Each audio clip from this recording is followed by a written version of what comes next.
Welcome back. Thanks for tuning in. Today's subject matter is going to be bar chords. Bar chords are movable shapes that we can play up and down the guitar neck without changing shapes too much. Okay, I'll explain more when we go in close. So it would be a good idea if you knew a little bit about the notes on the fretboard and your basic chord shapes. Okay, but I will go over it in detail. So if you've never done it before, I'll explain it all anyway. So sit tight, we'll go in close as always, and I'll go through it. See you in a moment. Here we are, up nice and close. Bar chords. As I said earlier, they are movable chord shapes that we can use up and down the fretboard using our index finger as the movable nut here.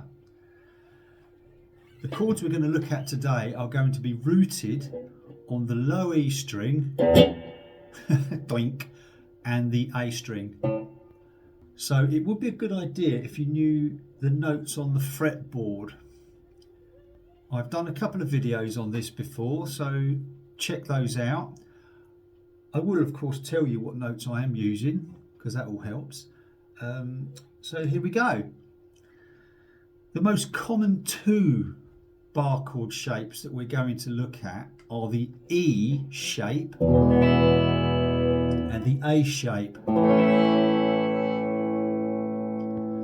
So the E-shaped chord is the open E. We have an open string here, which is the low E. Our second and third fingers are on the second fret of the A and D strings here. Our index finger is on the first fret of the G string, and the top two strings, B and the E, are open. That's an E-shaped chord as an E. The root note is on the low E. So when we want to play a bar chord, we move our finger along the fretboard using the index finger across here as a bar. We reform the E shape like that. Hey presto, an E-shaped G chord. So if I move that back down, keeping that the same, there's my E chord. My finger is the nut here. I simply move it where I want it.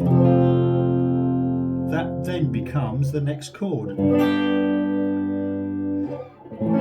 So I can keep this shape all the way up the fretboard, but each time I move it into a different position, this note here is going to be the name of the chord.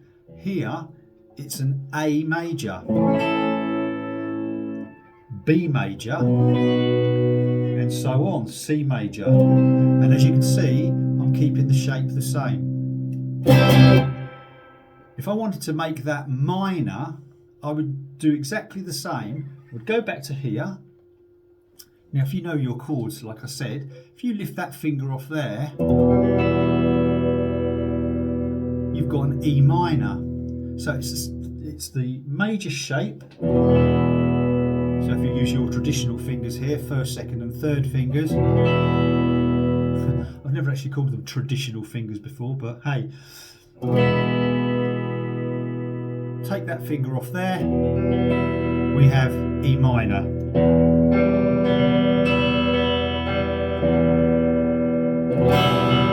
So, as before, reshape it, bar it across, move it. That's now G minor,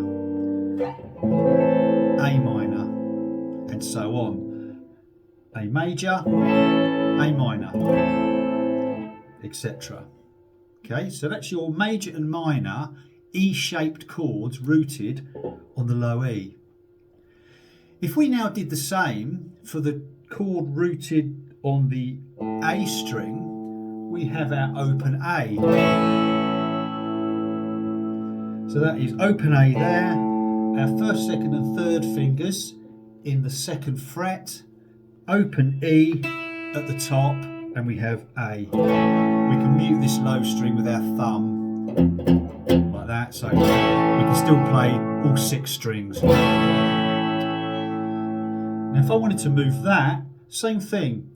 I could reshape the chord there, put my finger as a bar, move it up.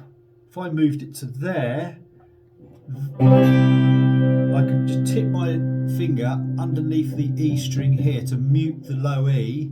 That gives me a C chord as an A shape. That note there on the A string on the 3rd fret is a C. So if I play my normal C there, there's my root. Play an A shape C, there it is. Move it up, it's a D. So you play the bar across there, that note there and the top note here are taken care of by the bar. Then your first, second and your second, third and fourth fingers, as mentioned before, go in on an A chord, would be the 7th fret, D, G and B strings respectively. Just move it down to there. You've got a C, that's a D. Okay, so if we wanted to do minor, we would do the same thing as we did before. There's our A minor chord. So that's open A, second and third fingers in the 2nd fret of the D and the G strings, first finger on the B string 1st fret and the open E string at the top. And again we can use our thumb over there to mute the low E so we can hit all 6 strings. Okay, so reform the shape, bar it across, shift it to here, and now we know that's a C, so that's now a C minor, C major, C minor, move it up, D minor, that note there's a D on the A string. Remember we're rooting these chords, the A-shaped chords on the A string. Major, D major, D minor, and so on. Now, having said all that, personally, that's me,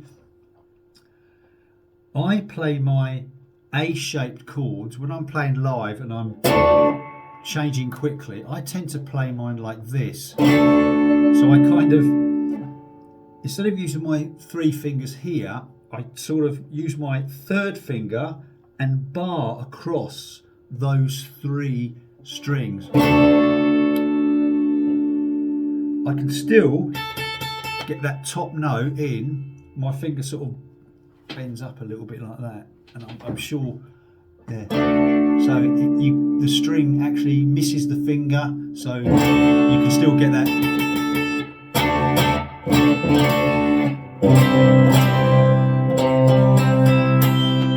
Okay, so C major, and that's how I tend to fret mine.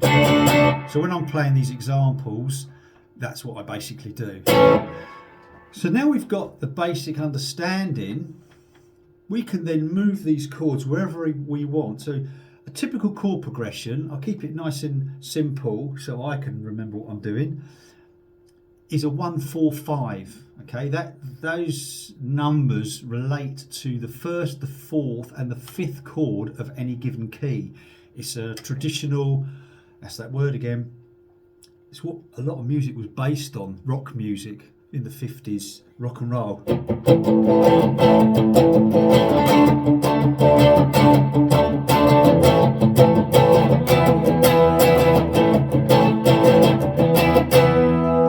Okay, very quick version there. So it's a 1-4-5. So bar chords, if we just wanted to use our E shape, we could just do this.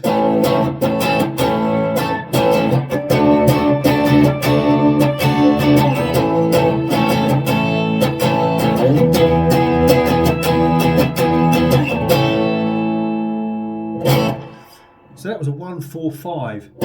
First chord being A major, second chord that we played is a 4 chord. It's a fourth note of the major scale. That's a D major.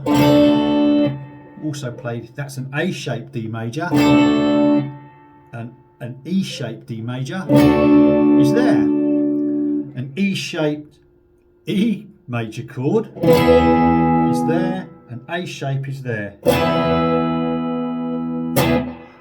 So if we wanted to, this was very popular with the punk rock movement of the 70s, also, because people could just learn one shape. Now, I'm not saying that all punk bands and all that just learned one shape and went, oh, we're going to do that. No, not that they talk like that either. Anyway, so you can just go.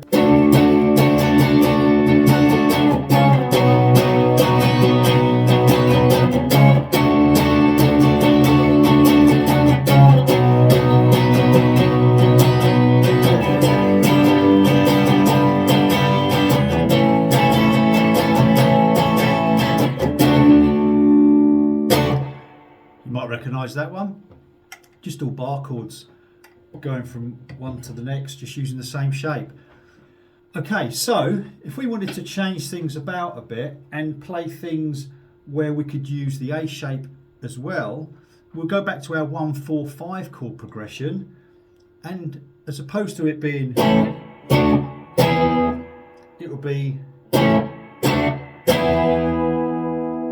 that. So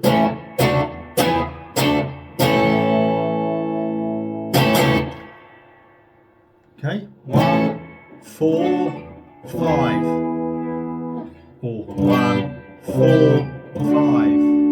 It's the same 1, 4, 5, but relative to the first chord you're playing, the key, G major. So if we were to take that and make it minor, as earlier, we would simply, there's minor, G minor, C minor, D minor.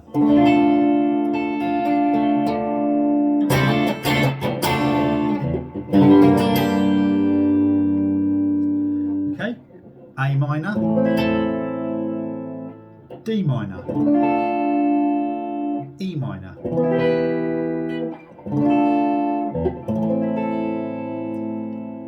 Okay.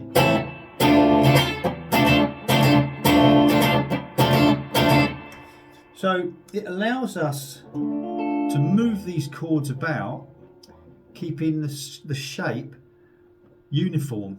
So we haven't got to think about lots of different chord shapes. Now, of course, this is, you know, the more you expand your playing and your understanding, you realise and learn that there are more to chords than just those two shapes. But those are the two most common shapes of bar chord that everybody uses. Here you go. Give it a go. Well, I hope you enjoyed the video and you managed to get something from it. As always, feel free to comment, give it a like if you enjoyed what we were doing, and subscribe to the channel if you haven't already. It all helps, and I enjoy doing these videos, and I will continue. So, until next time, bye.